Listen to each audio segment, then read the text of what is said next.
नमस्कार दोस्तों, स्वागत है आपका हमारे चैनल पर। आज हम लेकर आए दो दोस्तों की कहानी, जिसमें से एक संत रामपाल जी महाराज का शिष्य है और दूसरा उसे दिवाली की शुभकामनाएं देने उसके घर आता है। नमस्ते भाई रवि के साथ। मैं बिल्कुल ठीक हूँ भाई। तू सुना, क्या हाल है तेरे? बस भाई, मैं भी संत रामपाल जी महाराज की दया से एकदम ठीक हूँ। अच्छा भाई, फिर इस बार दिवाली की क्या तैयारी की? भाई मैंने तो संत रामपाल जी महाराज से नाम दीक्षा ले ली है। अब मैं बाकी लोगों की तरह नकली दिवाली नहीं मनाता। भाई पर तुझे संत रामपाल जी महाराज ने ऐसा क्या ज्ञान दे दिया कि तू अब सदियों से चलने वाले त्योहार को भी नहीं मान रहा? अभी तक तो मैं भी आप लोगों की तरह अपने मनुष्य जीवन का मूल उद्देश्य समझ नहीं पा रहा था।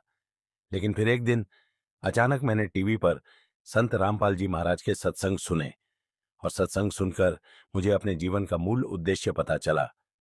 पर दिवाली तो श्री राम के वनवास से लौटने की खुशी में मनाई जाती है, और श्री राम जी तो हमारे हिंदू धर्म के इष्ट देव हैं, और तू कह रहा है कि दिवाली नहीं माननी चाहिए।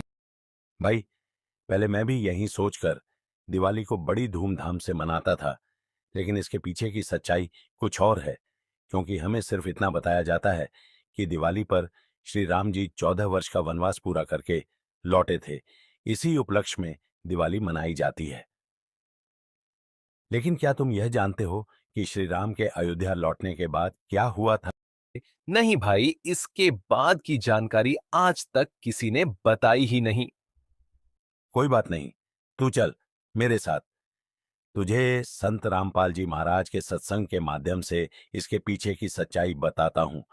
देख, अभी मैं टीवी पर संत रामपाल जी महाराज का सत्संग प्ले करूंगा। उसे तू ध्यान से देखना, तेरे मन की सारी शंका समाप्त हो जाएगी। हाँ भाई, तू सत्संग प्ले कर।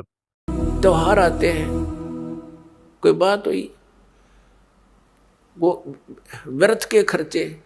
ये त्योहार मनाते हैं दिवाली का, दीपावली। ये किस लिए मनाते हैं कि भगवान श्री राम सीता जी को लेकर घर लौटे थे।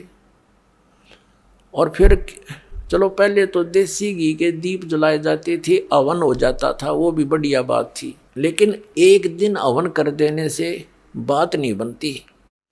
अपना रोज लगावे घी की दीप है, रोज हवन करे वो। और जब सीता जी को घर से निकाला, फिर भी मनाओ तुम उसने, फिर भी दिवाली मना रहे हो। सीता तो घर से निकाल दी गई थी जिसके आने की खुशी में, और वो दीप जलाए गए थे, और फिर वह निकाल दी करते। वो तो दुखी हुई, वहाँ जंगल में टाइम पास करा बेचारी ने, सह परिवार। और श्री राम घर पे, परिवार उसका जंगल में। चाहे राजा के कुछ भी बना रहो, एक छोटे से नगर का राजा, अयोध्या का राजा था, चाहे राष्ट्रपति बने जाए पूरी पृथ्वी का, जिसका परिवार कहीं रहा कहीं वो जीव सुखी हो सकता है। और फिर भी दिवाली मनावें और दीप जलावें। तो इस तरह की जो क्रियाएं हैं, ये परंपरा है, सूझबूझ का कार्य नहीं है।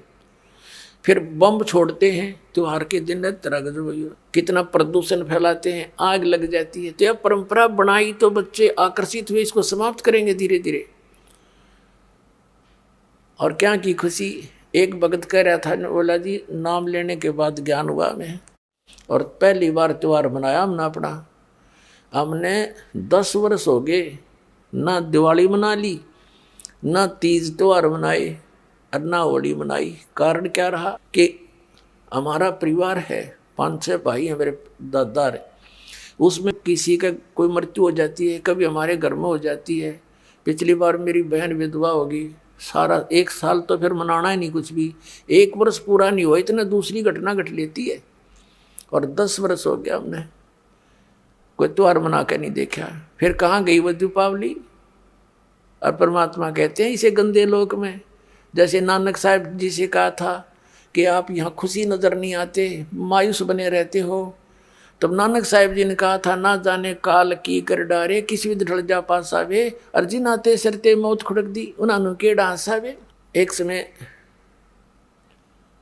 एक लड़के का ब्याह था, पहले दिन डीजे बजा रहे, घर में भी नाचे कूदे, बहन भी उसकी घुड़चड़ी पे उसका जो निकाली हुआ फेरी, वो भी चित्र समाचार पत्र में। अगले दिन विवाह के लिए जा रही थी बारात, वो दुल्ले वाली कार टकरा गई एक टैंकर तय, ट्रक से या टैंकर से।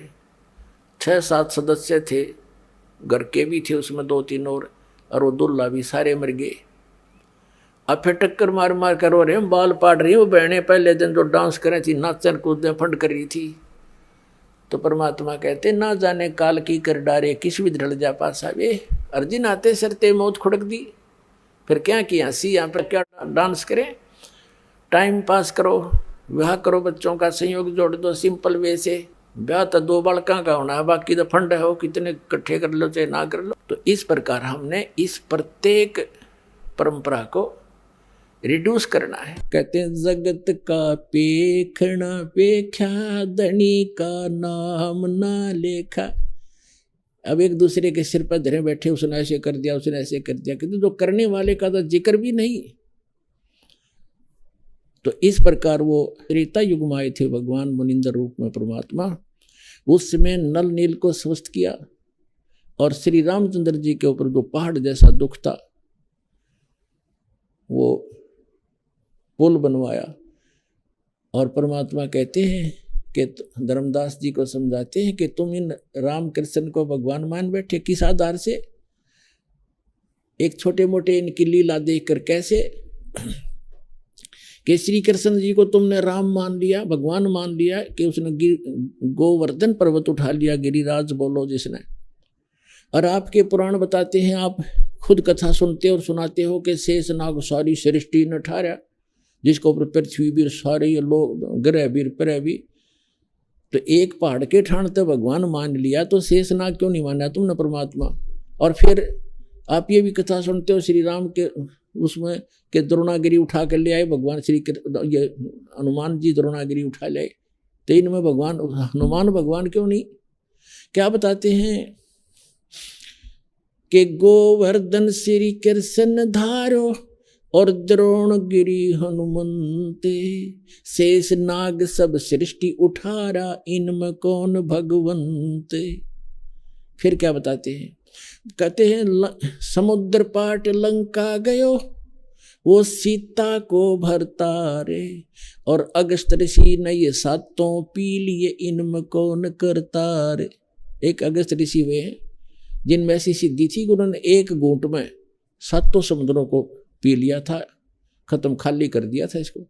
फिर प्रार्थना करी तो वापस उसको छोड़ा था। तो परमात्मा कहते हैं तुम मानते हो कि श्री रामचंद्र जी ने समुद्र पर पुल बना लिया इसलिए भगवान मान लिया। कहते अगस्त ऋषि ने 7 पी लिए थे, वो क्यों ना भगवान माना। फिर कहते काटे बंधन विपत में, कठिन कियो संग्राम, चिन्हो रे नर प्राणिया, ये गरुड़ बड़ो के राम। ओए होए, कहते तुम्हारा भगवान श्री रामचंद्र जिसको तुम भगवान मानते हो, वो तो नागपाश में आगे थे सारी सेना सब समेत, और गरुड़ ने आकर तुम्हारे भगवान का बंधन काटा था श्री राम का। तो गरुड़ बड़ा हुआ, तुम्हारा श्री राम बड़ा हुआ, कुछ तब बुद्धि तो काम ले लो। भजन करो उस रब को जो दाता है कुल सबका, भजन करो उस रब को जो दाता है कुल सबका। वो है कबीर इज गॉड, धानक रूप रहा करतार, अनंत कोट ब्रह्मांड का, एक रति नहीं भार, और सतगुरु पुरुष कबीर है ये कुल के सर्जनहार। हम सुल्तानी नानक तारे दादू को उपदेश दिया, जात जुलाहा भेद नहीं पाया, वो काशी माए कबीर हो। बोलो सतगुरुदेव।